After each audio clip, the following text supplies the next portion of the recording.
ಶತ್ರುವೇ ಇಲ್ಲ. ಯಾಕೆ? ஏன்னா நீங்க தான் எல்லாரையும் சிநேகிக்க ஆரம்பிச்சிட்டீங்க. ನೀವು ಎಲ್ಲರನ್ನು ಪ್ರೀತಿ ಮಾಡ್ಲಿಕ್ಕೆ ಮುಂದಾಗ್ತೀರಾ. ಯಾರ போய் சத்ருவா பாக்குறது? ಅಂದ್ರೆ ಯಾರನ್ನ ತಾನೇ ಶತ್ರುವಾಗಿ ನೋಡಕ್ಕಾಗುತ್ತೆ. ಅದನ್ನ ಕರ್ತನು சொல்றாரு.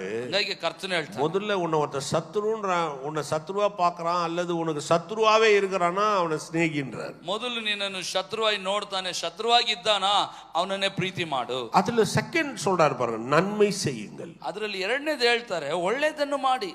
நன்மை செய்யுங்க, ಒಳ್ಳೆಯದನ್ನು ಮಾಡು. சிநேகிக்கிறது ஒண்ணு, ಪ್ರೀತಿಸೋದು ಒಂದು, ரெண்டாவது ஒரு ஆக்ஷன்ல போ சொல்றாரு, ಎರಡನೇದು ಒಂದು ಕ್ರಿಯೆಯಲ್ಲಿ ಹೋಗ್ಲಿಕ್ಕೆ ಹೇಳ್ತಾರೆ. ஏதாவது ஒரு நன்மை செய்ய, ಏನಾದ್ರೂ ಒಂದು ಒಳ್ಳೇದು ಮಾಡು. பரவாயில்ல, அவன் தீமையை செஞ்சிருக்கிறான், ಅವನು ಕೇಡನ್ನು ಮಾಡಿದ್ದಾನೆ, அவன் தீமையை செஞ்சான், நீ நன்மையை செய்ய. ಅವನು ಕೇಡನ್ನು ಮಾಡಿದ್ದಾನೆ, ನೀನು ಮೇಲನ್ನು ಮಾಡು.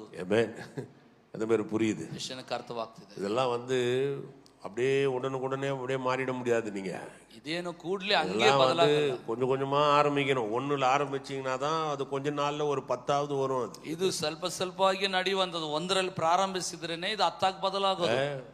நல்லது செய்ய கத்துக்கணும், ಒಳ್ಳೆದನ್ನು ಮಾಡಲು ಕಲಿಬೇಕು. சொல்லுங்க, நல்லது செய்ய கத்துக்க. ಪಕ್ಕದಲ್ಲಿ ಇರೋಗೆಲ್ರಿ ಒಳ್ಳೆದನ್ನು ಮಾಡಲು ಕಲೀರಿ. நமக்கு என்ன பிரச்சனைனா, நல்லதுன்னா தெரியும் ஆனா செய்ய மாட்டோம். அத ನಮಗೆ ಏನ್ ತೊಂದ್ರೆ ಅಂದ್ರೆ, ಒಳ್ಳೇದಂತ ಗೊತ್ತು ಆದ್ರೂ ಮಾಡಂಗಿಲ್ಲ. நல்லதெல்லாம் தெரியும், ಒಳ್ಳೇದಲ್ಲ ಗೊತ್ತು, ஆனா ஏன் செய்யணும்?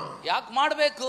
நான் ஏன் செய்யணும்? ನಾನು ಯಾಕೆ ಮಾಡ್ಬೇಕು? கர்த்தர் சொல்றாரு, நீ தான் செய்யணும். ದೇವರು ಹೇಳ್ತಾರೆ, ನೀನೇ ಮಾಡ್ಬೇಕು. அல்லேலூயா.